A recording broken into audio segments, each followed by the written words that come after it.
Richard. Thank you. Thank you.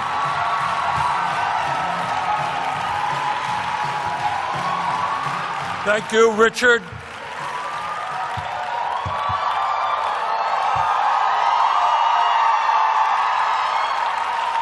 Let me begin by thanking. Thank you. Let me begin by thanking J Street for inviting me to be with you here today.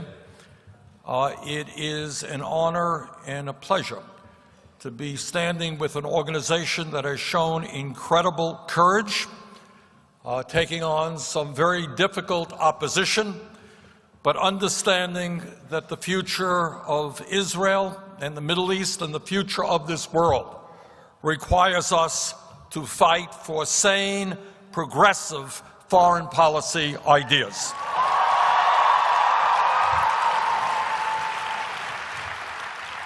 And I'm further delighted to be in the company of friends from Israel and from all over the Middle East, and in fact all over the world, who I know in these very challenging and difficult times will continue the fight for a world of peace, a world of justice, and a world of environmental sanity.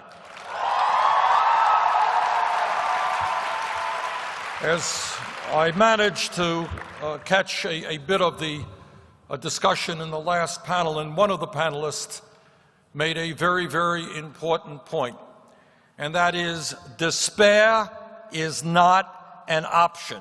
Now more than ever, we have got to continue the fight for justice at all levels. And let me note, as I begin, that in the last several months, since Donald Trump's victory in the presidential race, there has been a significant outbreak of anti-Semitism in our country.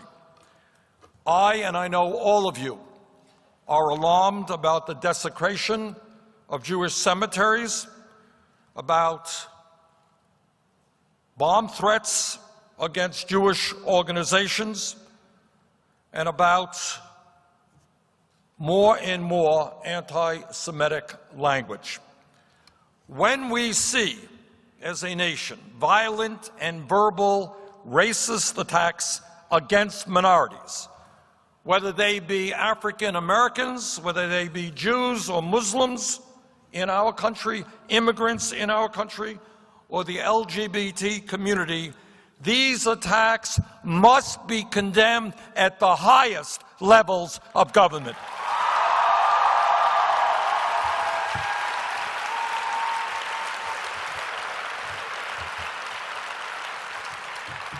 It was rather extraordinary that in the White House's Holocaust Remembrance Day statement, the murder of 6 million Jews was not mentioned by the Trump administration.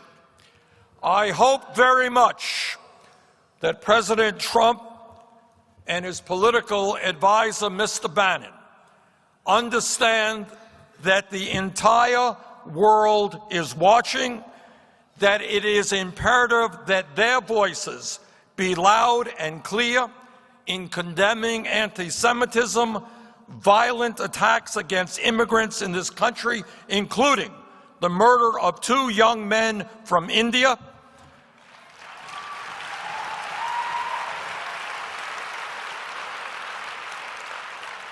and condemning all forms of bigotry in this country and around the world. You know, our nation has had a very, very rocky road in the fight for democracy and in the fight for equal rights. And we have struggled from the inception of this country to fight against racism, to fight against sexism, to fight against xenophobia and homophobia. And we are telling Mr. Trump and his friends loudly and clearly, we are not going backwards, we are going forwards.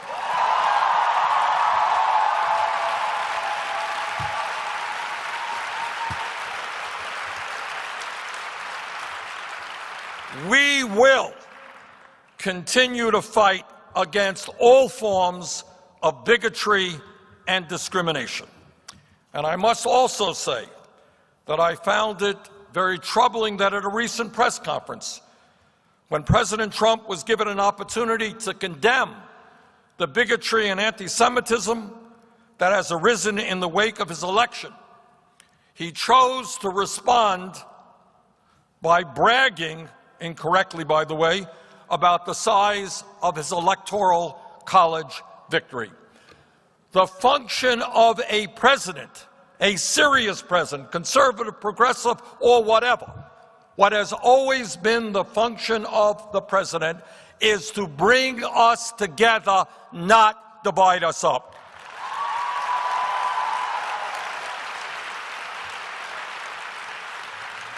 Let me take this opportunity to thank J Street for the bold voice that they have provided in support of American leadership in the Middle East and ongoing efforts toward peace between Israelis and Palestinians.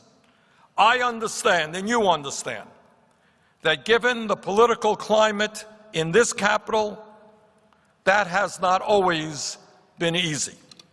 I also applaud J Street for being part of a broad coalition of groups that successfully fought for the historic nuclear agreement between the United States and its partners in Iran.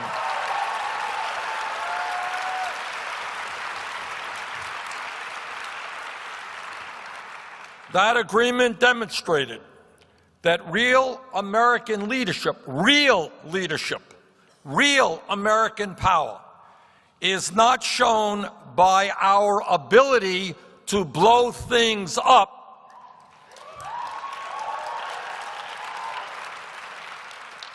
but by our ability as the leading and most powerful nation on earth to bring parties together, to forge international consensus.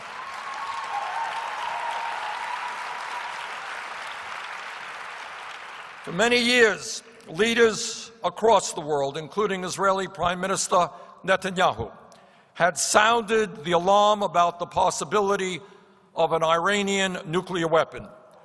What the Obama administration was able to do, with the support of groups like J Street and others, was to get an agreement that froze and dismantled large parts of that nuclear program, put it under the most intensive inspections regime in history, and removed the prospect of an Iranian nuclear weapon from the list of global threats.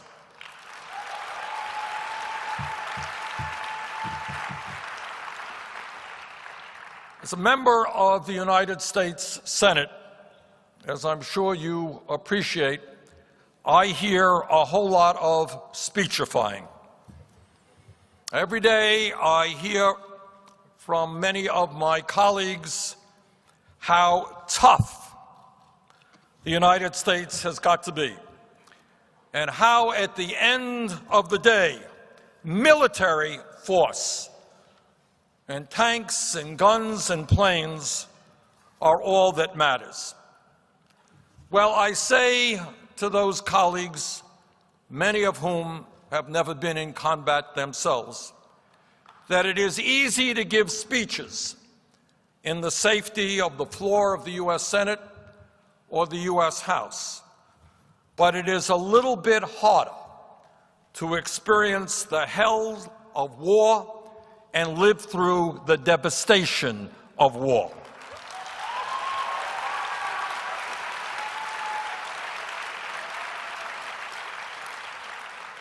I recall vividly, because I was in the House at the time, about all of the rhetoric that came from the Bush administration, that came from my Republican colleagues and some of my Democratic colleagues, about why going to war in Iraq was the right thing to do. Well, it wasn't. In fact, it was one of the great tragedies of modern world history.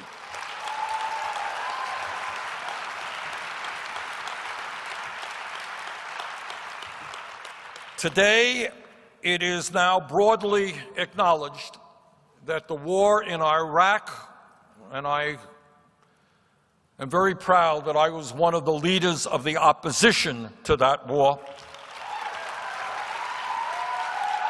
It is widely acknowledged that that war was a foreign policy blunder of enormous, unthinkable magnitude.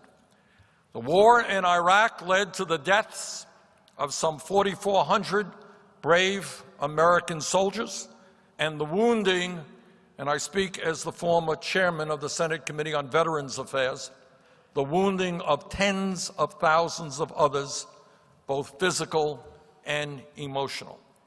Not to mention the pain inflicted on the families, the wives and the children of the men and women who suffered. The war in Iraq led to, conservatively speaking, the deaths of over 100,000 Iraqi civilians and the wounding and displacement of many times more than that, more people than that. It created, as you all know, a cascade of instability around the region that we are still dealing with today in Syria and elsewhere, and we will be dealing with that for many years to come. And by the way, that war in Iraq cost us trillions of dollars, money that should have been spent on health care, education, infrastructure, and environmental protection.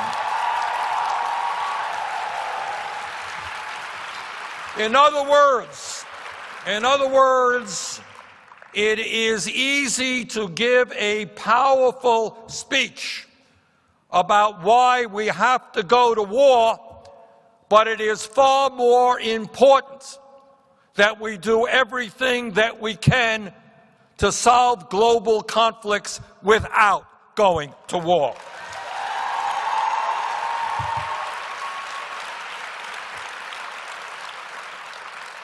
The war in Iraq, like many other military conflicts, had unintended consequences. It ended up making us less safe, not more safe.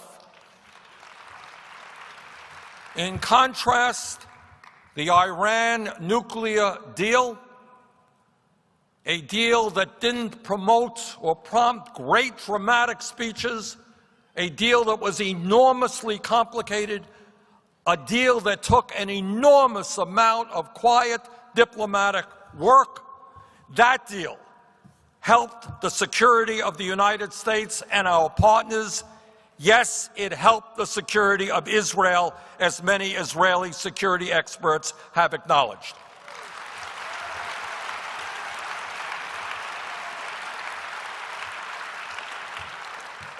That is the power of diplomacy. That, in my view, is what real leadership is about. Some who oppose this nuclear deal have attacked its supporters, including J Street, for being part of a so-called echo chamber.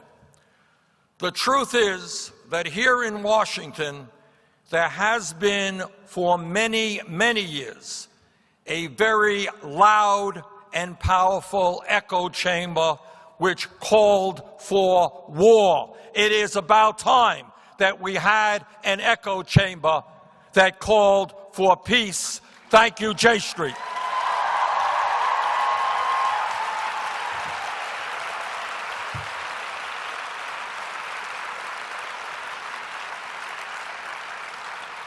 As some of you may know, a few years ago when I was a young man, I had a connection to the state of Israel in the sense that I lived on a kibbutz for many months in Haifa. And it was a very powerful experience for me, something that I will never forget. It was there that I saw and experienced for myself many of the progressive values upon which the State of Israel was founded.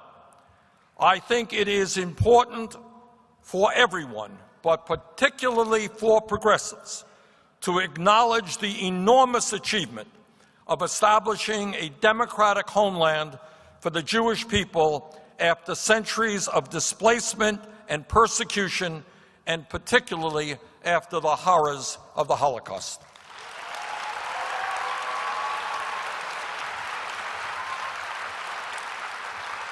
But as we all know, there was another side to the story with regard to Israel's creation, a more painful side.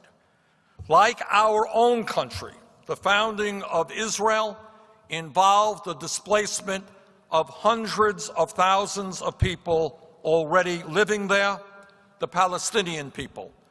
Over 700,000 people were made refugees.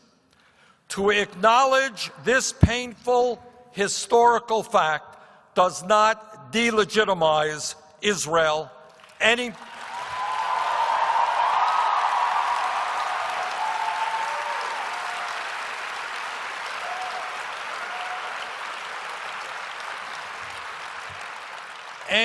more than acknowledging the trail of tears, what settlers did to Native Americans, delegitimizes the United States of America.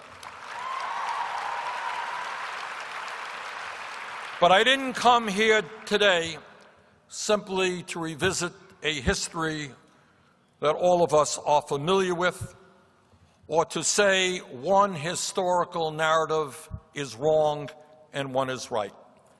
My question here today, and I think the question on all of our minds, is, okay, what now? What do Israelis and Palestinians do from here on out?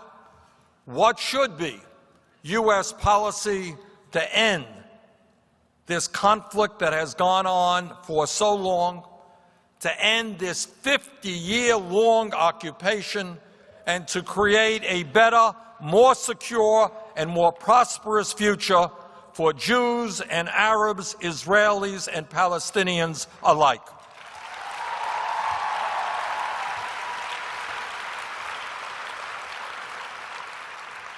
As I think all of you know, this decades-long conflict has taken so much from so many. Nobody gains when Israel spends an enormous part of its budget on the military. Nobody gains when Gaza is obliterated and thousands are killed, wounded, or made homeless. Nobody gains when children and young men and young women are trained to become suicide bombers. Nobody gains when year after year, decade after decade, the talk is about war and hatred rather than peace and development.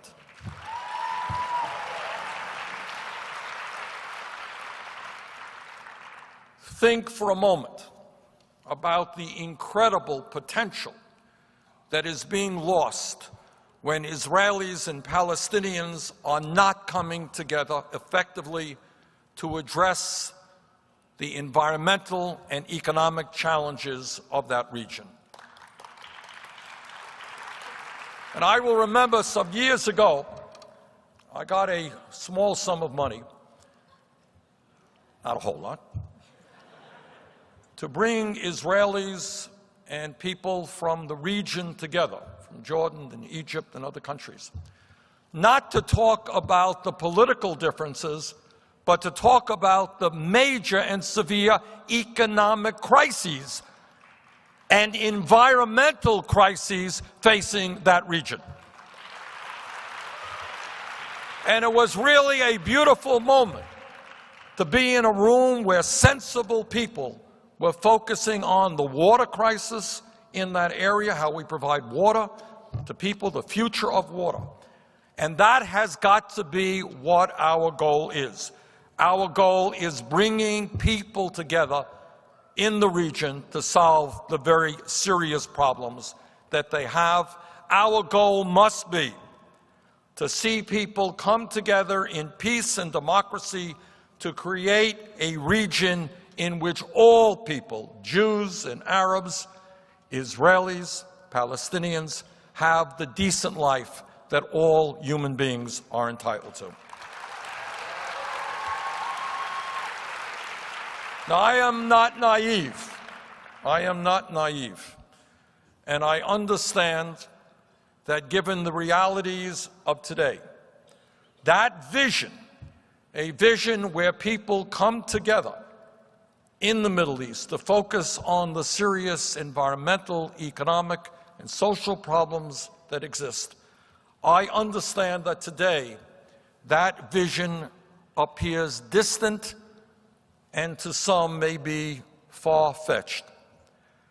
But it is a vision, especially in these difficult days, that we cannot afford to give up on.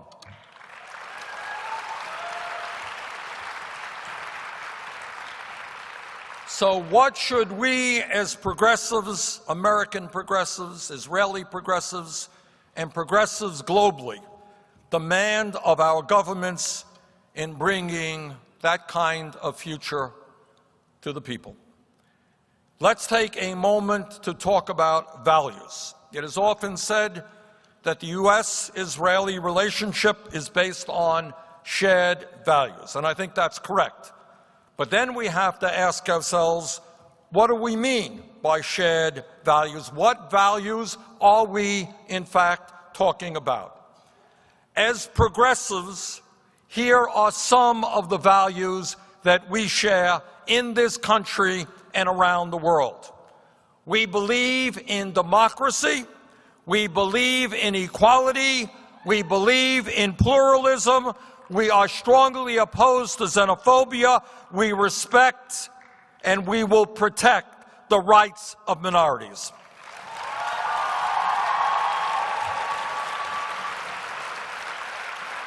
Those are our values. And those values are based upon the very simple notion, a notion that goes back thousands of years, a notion that is installed in the Bible, a notion that says that all human beings, no matter what color our skin, no matter what part of the world we live in, no matter what religion we practice, but that as human beings we share a common humanity. And that humanity is, no matter where you are, that humanity is that we all want our kids to grow up healthy. We want our children to have the best education possible. We want our kids to go out and have decent and meaningful and productive jobs. We want our kids to have water that they can drink, which is clean, and air that they can breathe, which is also clean. And we also together understand, that if we continue along the same path with regard to climate change, that planet in the Middle East, in the United States, will in fact not be a healthy planet for our kids and future generations. And sharing those values, our job is to do everything that we can to oppose all of the political forces in our country and around the world who in fact are trying to tear us apart. And this is not just an American phenomenon, this is obviously a global phenomenon. Earlier this month, at a White House press conference with Israeli Prime Minister Netanyahu, President Trump was asked whether he supported a two-state solution. His answer was, quote, "I am looking at two-state and one-state, and I like the one that both parties like," end quote. Well, I think he was thinking that maybe he was being asked whether he liked Coca-Cola or Pepsi-Cola better. That is not the answer that an American president today should have been giving.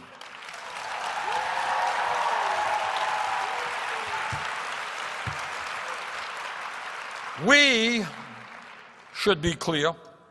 The two-state solution, which involves the establishment of a Palestinian state in the territories occupied in 1967, has been bipartisan U.S. policy for many years.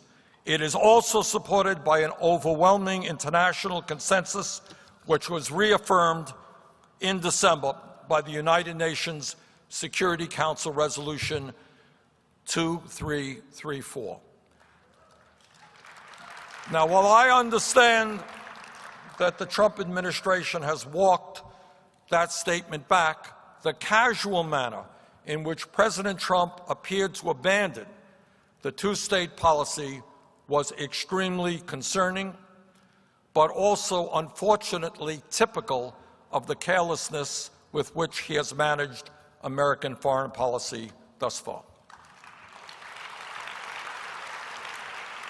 The President has said that he supports a peace deal, but this doesn't mean much. The real question is peace on what terms and under what arrangement?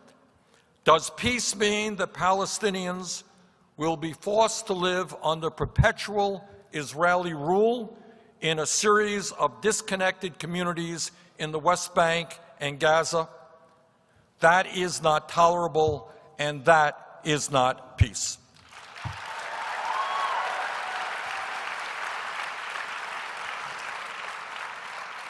If Palestinians in the occupied territories are to be denied self-determination in a state of their own, will they receive full citizenship and equal rights in a single state, potentially meaning the end of a Jewish majority state?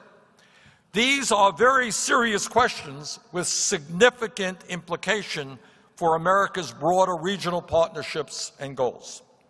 Friends, the United States and the State of Israel have a strong bond going back to the moment of Israel's founding. There is no question that we should be and will be Israel's very strong friend and ally in the years to come. There is no debate about that. But at the same time, we must recognize that Israel's continued occupation of Palestinian territories and its daily restrictions on the political and civil liberties of the Palestinian people runs contrary to fundamental American values and, I believe, Israeli values as well.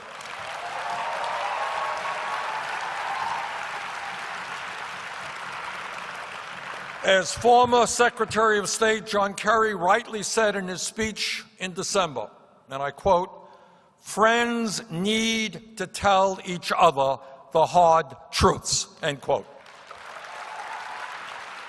And the hard truth is that the continued occupation and the growth of Israeli settlements that the occupation sustains undermines the possibility of peace. It contributes to suffering and contributes to violence.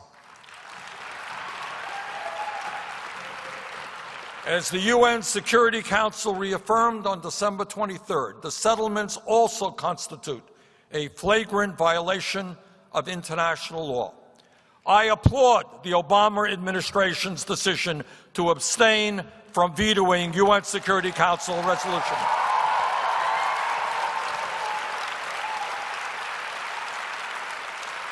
Those of us who worry about the future of Israel, those of us who really support Israel, have got to tell the truth about policies that are hurting chances of Israel and the Palestinians reaching a peaceful resolution. Now, I recognize that the Israeli-Palestinian conflict is one of the most emotionally fraught issues in U.S. politics, involving, as it does, the legitimate historical claims, identities, and security of two people in the same region. So let me be as clear as I can be. To oppose the policies of a right-wing government in Israel does not make one anti-Israel or anti-Semitic.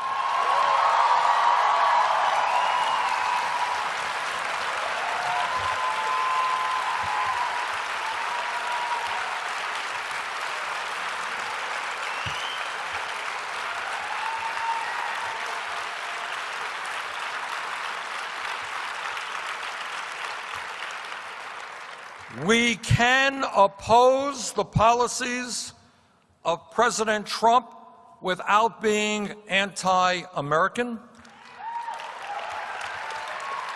We can oppose the policies of Netanyahu without being anti-Israel. We can oppose the policies of Islamic extremism without being anti-Muslim.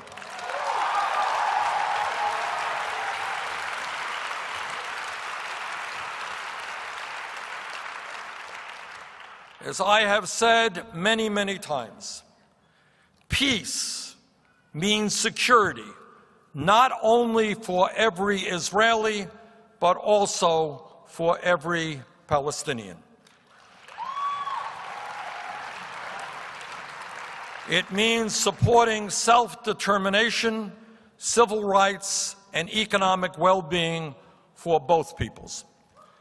These ideas are based in the very same shared values that impel us to condemn anti-Semitic bigotry, condemn anti-Muslim bigotry, and to make our society a more perfect society. The values of inclusiveness, security, democracy, and justice should inform not only America's engagement with Israel and Palestine, but with the region and the world. That is what we stand for.